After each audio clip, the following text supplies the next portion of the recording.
Somerset could afford not to worry about the events in Durham as they moved towards their second successive championship title, but it was a good day nonetheless for Somerset on the opening day of their latest match against Lancashire, in spite of a fine comeback from the visitors to Taunton. Somerset won the toss and Marcus Trescothick, captaining instead of Justin Langer, who was replaced by debutant Joss Butler, must have seen something in the wicket and decided to bowl first. It was a decision that didn't work in his favour in the opening hour and a half, as Luke Sutton and in particular Paul Horton began well. Horton is a player with an average in excess of 40, but one who's often not fulfilled his promise. But Taunton has been a batsman's paradise this summer. Sutton was not enjoying himself as much and took a nasty blow to the head. It appeared to affect him as he gloved another short ball from Ben Phillips to Craig Keyswetter.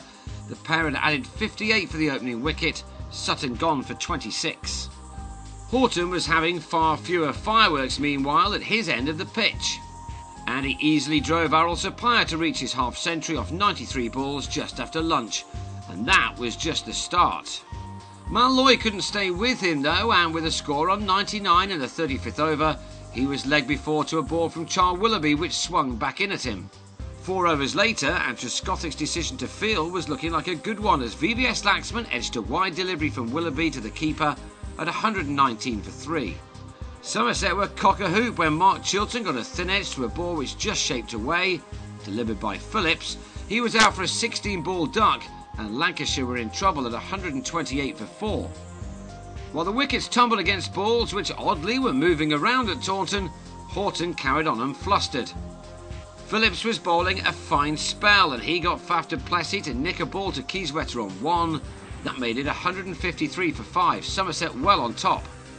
Lancashire then were indebted to Horton, who went through to the 800 of his first-class career with a fine pull shot giving him his 18th boundary. It had taken him 155 balls.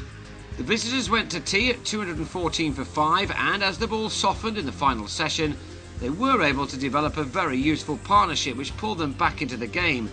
Horton was well supported by Kyle Hogg, who was to finish the day just short of his first-class best. He went to the 9th 50 of his career to the 85th ball he'd faced, but just as importantly, he kept the Somerset bowlers at bay for more than an hour and a half. Horton was really enjoying his knock. This pitch was not playing as well as some of the other featherbeds at Taunton this summer, and so his 150 was an excellent innings. It took him 239 balls. Hogg was to finish the day with a flourish, ending unbeaten on 69, 2 short of his career best, while Horton ended on 155, beating his previous best of 152. It was an excellent fight back from Lancashire to frustrate Trescothick and his bowlers. Lancashire will resume on day 2 on 297 for 5, but with plenty of work still to do.